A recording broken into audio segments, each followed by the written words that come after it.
अस्सलाम students, this is Ibrahim. CFEP 2 का एक मॉक था और बेसिकली मॉक जो था हमारा वो जो लास्ट अटैम्प्ट थी हमारी जून 23 की, उसका ICAP का क्वेश्चन पेपर है। सही, तो ऑब्वियसली हमारा सिलेबस कंप्लीट हो चुका है। स्मार्ट प्लान के साथ से जो लेक्चर्स थे वो आप देख चुके हैं। तो एक क्विक मॉक और ICAP ने यहाँ पे खेला क्या है ना, पूरे जब हम कंप्लीट क्वेश्चन पेपर पर देखें तो समझ में आएगा कि यार ICAP की साइकोलॉजी है क्या। सही है। तो इससे हमें फायदा भी जगह जो पूरे 3 घंटे का पेपर आता है कि हम अटेंड कर भी पा रहे हैं, 3 घंटे में निकल पा रहे हैं। और ICAP पूछ किस तरीके से रहा है, कौन से ऐसे एरियाज हैं जहाँ पे फॉरन से मार्क्स मिल जाने चाहिए, कौन से ऐसे एरियाज हैं जहाँ पे क्या कहते हैं ICAP नंबर से या फिर सेक्शंस की लिंकिंग से खेलना है, वो सारी चीज़ों को एनालाइज करना है। देखिए पहला सवाल प्यारे बच्चों, जिया Ali an entrepreneur has been offered an opportunity to be one of the promoters in a new business. Some of the key highlights of the proposed business are as follows. The business aims to create a fund that enables the general public to make a long-term investment for a period of 5 to 10 years under an investment contract. The object of the business is to provide stable and promising investment returns to the general public by managing the investment effectively. The return will be calculated based on the units under investment contract with no guarantee of a minimum value for these units. The benefit to be paid either on death or on a specified debt before the death as per the terms of the investment contract. ये जो तीसरा point था ना, खतरनाक है। अब बच्चे से मसला क्या हुआ, बच्चे ने पहला पॉइंट पढ़ा, दूसरा पॉइंट पढ़ा, तो पहला पॉइंट दूसरा पॉइंट पढ़ के आपको लग रहा है कि सर ये तो सवाल NBFC से आया है, एसेट मैनेजमेंट कंपनी बनाने जा रहा है और इन्वेस्टमेंट फंड्स वगैरह बनाएगा। सही है। तीसरा पॉइंट जब मैं पढ़ता हूँ वो कहता है कि जी डेथ पे मिलेगा पैसा। While reviewing the business proposal, Jafar Ali has requested information regarding the mandatory requirement that must be complied with to obtain the registration of the proposed business. Additionally, he has inquired about the maximum time period within which the confirmation registration would be granted. अब यहाँ बच्चे, अब सवाल की requirement अगर आप देखेंगे ना, under the applicable corporate laws advice Zia Ali regarding the information he has requested. सही है। अगर आप रेलिवेंट लॉज एंड रेगुलेशन देखेंगे ना बच्चे, तो बच्चे ने करा क्या, बच्चे ने जो रिक्वायरमेंट है ये तो NBFC में भी लिखी हुई है, NBFC में भी कंडीशंस लिखी हुई है, NBFC में रजिस्ट्रेशन का प्रोसेस लिखा हुआ है। अब बच्चा चला गया थोड़ा सा गलती से NBFC की तरफ, ठीक है।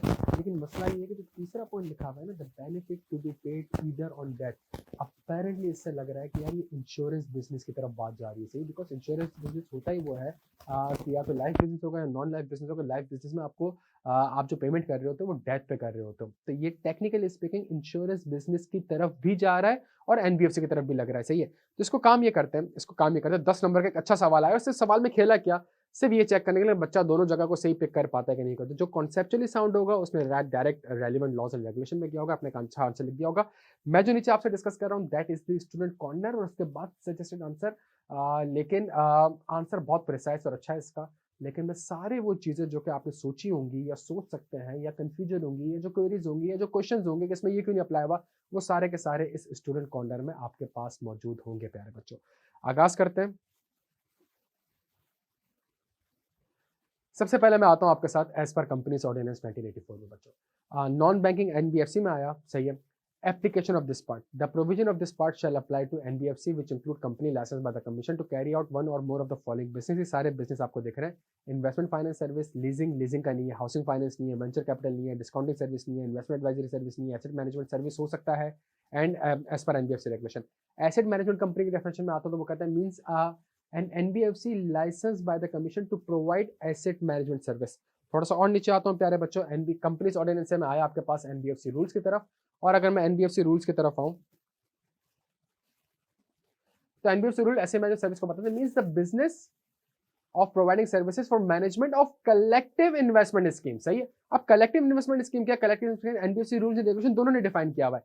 Collective investment scheme means any arrangement whose sole purpose is to collective investment of funds in a portfolio of securities or other funds to profit, income or the returns, and where the participants who have pooled in fund do not have any day-to-day control over the management of the scheme, whether or not they have the right to be consulted or give direction in respect of such management, provided that the following shall not be considered as a collective investment scheme for the purpose of these rules।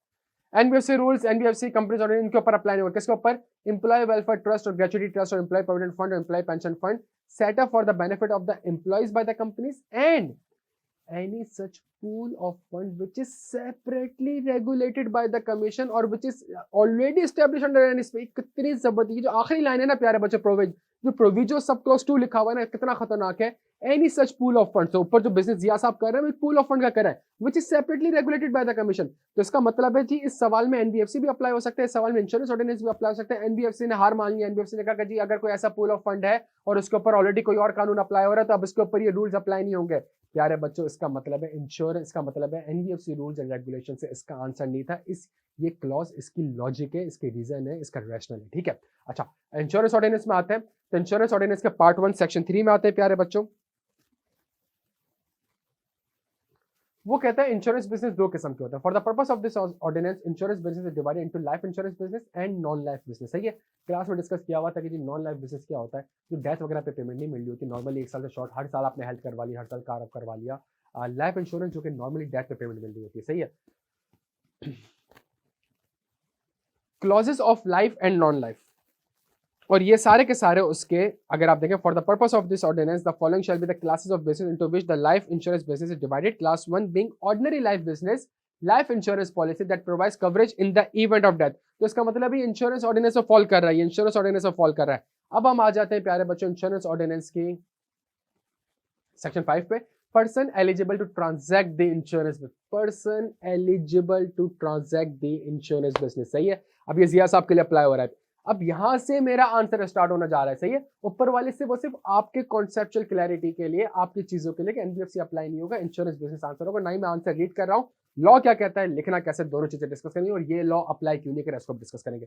Person eligible to transact insurance business after the commencement date, no person other than a public company or a body corporate incorporated under the laws of Pakistan, not being a private company or the subsidiary of private company, shall start any insurance business in Pakistan। तो इसका मतलब है public company होना जरूरी है, इसका मतलब है पब्लिक कंपनी होना जरूरी है। अगर हम देखें सवाल में प्यारे बच्चों, अगर हम सवाल में देखें तो सवाल में वो कह रहा था Zia Ali, an entrepreneur, has offered an opportunity to be one of the promoter in a new business। सही है, तो इसका मतलब है उसको पहली चीज क्या करनी पड़ेगी भाई, पहली चीज क्या करनी पड़ेगी, उसको एक पब्लिक कंपनी बनानी पड़ेगी। बच्चों डन हो गया, उसको एक पब्लिक कंपनी बनानी पड़ेगी। तो Zia needs to form and incorporate public company to become an eligible person to transact the insurance business, because जो बिजनेस आप करने जा रहे हैं that is the insurance business. दो किस्म के, लाइफ नॉन लाइफ। सवाल में डेथ पे पेमेंट की जा रही है तो लाइफ बिजनेस अप्लाई हो जाएगा, ठीक है। अच्छा, फिर उसके बाद रजिस्ट्रेशन ऑफ इंश्योरेंस, ये मैंने क्लॉज लिख दिया। मैंने कहा no eligible person shall after the commencement of the begin और after the expiry of 6 months from the commencement date continue to carry on any insurance business Pakistan unless such eligible person has obtained from the commission a certificate of registration to carry on insurance business under the ordinance and that registration has not been revoked। इसका मतलब है सिर्फ public company नहीं बनानी है, आपको SCCP से certificate of registration भी ऑब्टेन करना है, लाइसेंस भी ऑब्टेन करना है, ताकि आप एक इंश्योरेंस बिजनेस कर सके और एससीसीपी उस लिहाज से आपको मॉनिटर कर सके, ठीक है।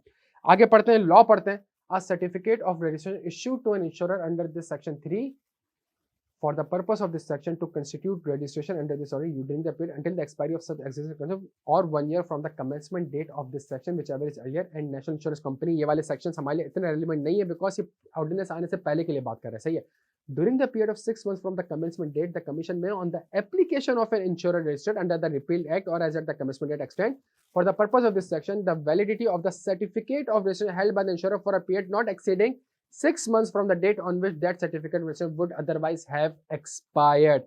An eligible person required to register under this ordinance may make, अब ये relevant है, an eligible, तो लॉ आप जिस तरीके से पढ़ रहे हैं क्या relevant है क्या relevant नहीं है, शुरू के 2 सबसेक्शन relevant नहीं है बिकॉज ऑर्डिनेंस से पहले की बातें कर रहा है या ऑर्डिनेंस के वक्त अगर कोई इंश्योरेंस बिजनेस है उससे रिलेटेड बातें कर रहा है, उसको 6 महीने के अंदर रजिस्टर करवाना है, आप अभी एक नई बिजनेस करने जा रहे हैं। एन एलिजिबल पर्सन, तो मैंने देखे लॉ कैसे ड्राफ्ट किया हुआ है। अब वो कह रहा है सबसेक्शन 4 में an eligible person required to register under this ordinance may make an application to the commission for the registration as a person authorised to carry on life insurance business और non life insurance business as the case में भी। तो इसका मतलब है अब मेरे, अगर आप आंसर को देखेंगे बच्चों, अब अगर मेरे आंसर को देखेंगे तो मैंने एक और चीज लिख दी, जिया अली नीड्स टू, एक तो कंपनी बनानी है, Zia Ali needs to obtain from commission a certificate of registration to carry on insurance business by making an application to the commission। यहां तक बात समझ आ गई, यहां तक लॉ पढ़ लिया, सही है। फिर उसके बाद वो वापस से एक और लॉ लेके आता है और वो आपसे कहता है an application for the registration shall be made in writing in either English और Urdu language shall be signed by the authorised person, ये भी लिख रहा है। फिर वो कह रहा है and application for the registration shall contain such information and accompanied by such documents, reports, certificate, other matter as may be prescribed. इन दोनों रेगुलेशन को अगर आप देखें तो मैंने यहाँ पे कंबाइन करके लिख दिया है प्यारे बच्चों. Zia Ali needs to obtain from commission certificate registration to carry on insurance business by making application to the commission in English or Urdu language and duly signed. सही है. तो तीनों रेगुलेशन को मर्ज करके मैंने आराम से यहाँ पे एक पैराग्राफ लिख दिया कि that should be the answer. तो लॉ ये कहता है ड्राफ्ट कैसे करना है. तो सबसे पहले जिया अली के एलिजिबल पर्सन है. जिया अली एलिजिबल पर्सन नहीं है, कंपनी एलिजिबल पर्सन होती है. तो कंपनी कौन सी? Public company. जिया अली को पब्लिक कंपनी बनानी पड़ेगी. फिर उसके बाद बिजनेस करने के लिए उसको रजिस्ट्रार कमीशन से परमिशन ऑब्टेन करनी पड़ेगी, रजिस्ट्रेशन करवानी पड़ेगी. उसके लिए उसका एप्लीकेशन लिखनी पड़ेगी, इंग्लिश या उर्दू में लिख दो, वो ड्यूली साइंड होनी चाहिए. लॉ पढ़ते हैं वापस हम अपने आंसर्स को पढ़ते रहते हैं प्यारे बच्चों. फिर उसके बाद उसने कहा 7 पॉइंट को अगर हम देखें, an application for the registration made by an insurer carrying on insurance business at the commencement it shall include a plan for the achievement of compliance by the insurer with paid up capital in the solvency level set out in part 4 and part 5 by the date set out in those parts for application of registration as a person authorized to carry on life insurance business. जो कि life insurance business है shall in all cases included or accompanied by. ये सारी की सारी चीजें प्यारे बच्चों, सारी की सारी चीजें इंक्लूड होनी चाहिए. क्या? स्टेटमेंट ऑफ रेट, कितना रेट देंगे, क्या एडवांटेजेस है, टर्म्स एंड कंडीशन क्या है, पॉलिसीज क्या है, सरेंडर वैल्यू क्या होगी, और सरेंडर वैल्यू को डिटरमाइन करनी है या वैल्यूएशन करनी है. तो investment to which the policy is linked, the basis on which the benefit payable under the policy, the frequency with which the units value are determined. ये सारी की सारी चीजें along with the business plan. और उसके अलावा copy of any return electronic और other material propose to be issued by the applicant. Actually जो कि एक्चुअल वैल्यूएशन हो रही होगी, तो एक्चुअली का स्टेटमेंट और एक्चुअली कौन है, ये सारी की सारी चीजें प्यारे बच्चों आपने एग्जैक्टली यहाँ पे कॉपी करनी है, बिकॉज ये स्ट्रेट एक कंप्लायंस मैटर है. तो ये आपने एग्जैक्टली यहाँ पे कॉपी करना है कि जी मैं रजिस्ट्रेशन के लिए ये इन्फॉर्मेशन उसको दूंगा. तो ये सारी की सारी चीज़ अगर आप देखेंगे यहाँ पे लिखने के बाद, यहाँ तक अपने आंसर के बाद, ड्यूली साइंड के बाद मैंने कहा contain such information and such documents, और फिर उसके बाद मैंने सारे के सारे यहाँ पे पॉइंट्स वहीं से कॉपी कर दिए. पिक सिर्फ करना था कि इंश्योरेंस बिजनेस है कि नहीं. सही है. तो ये हमारे पास प्यारे बच्चों एक सवाल था.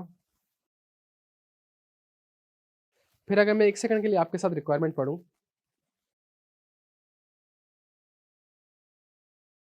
advise Zia Ali regarding the information he has requested/inquired.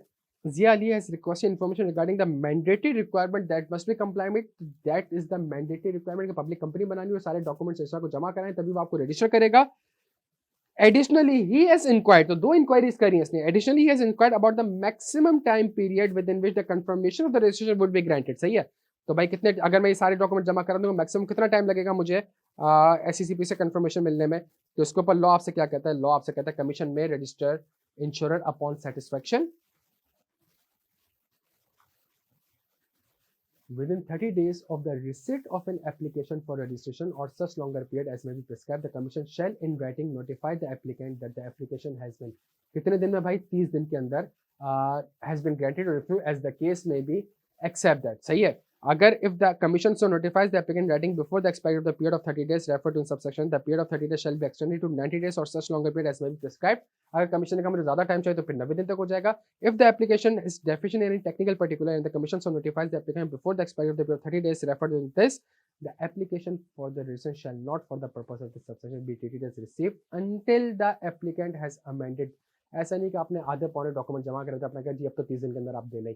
अगर उसने आपको कहा कि जी 4 डॉक्यूमेंट्स कम है, जब तक आप 4 डॉक्यूमेंट जमा नहीं कराएंगे 30 दिन काउंट नहीं होगा. तो इसका मतलब है सिंपल सी बात ये है कि जब आपने डॉक्यूमेंट जमा करा दिए, डॉक्यूमेंट बिल्कुल सही है, 30 दिन के अंदर हो जाएंगे. अगर फॉर एग्जाम्पल SCCP को मजीद इन्फॉर्मेशन दरकार है या SCCP को मजीद टाइम दरकार है तो वो 90 दिन तक एक्सटेंड हो जाएगा. एग्जैक्टली सेम चीज़ यहाँ पे हमारे आंसर के लिए भी हो जाएगी कि जी विदिन 30 डेज. डन हो गया बच्चों. तो ये हमारे पास एक अच्छा सवाल था जिसमें मैंने कोशिश करा है कि आपको ये बताऊं कि पेपर में बच्चे ने गलती से NBFC लिखकर आ गया जो कि गलत था. इंश्योरेंस लिखना था, क्यों लिखना था मैंने इसकी लॉजिक भी एक्सप्लेन कर दी.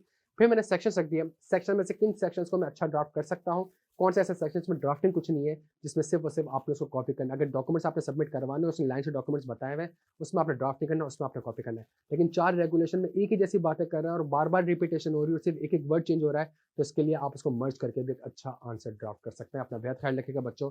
अगली क्लास में इंशाल्लाह एक और वीडियो के साथ मिलते हैं. Thank you so much.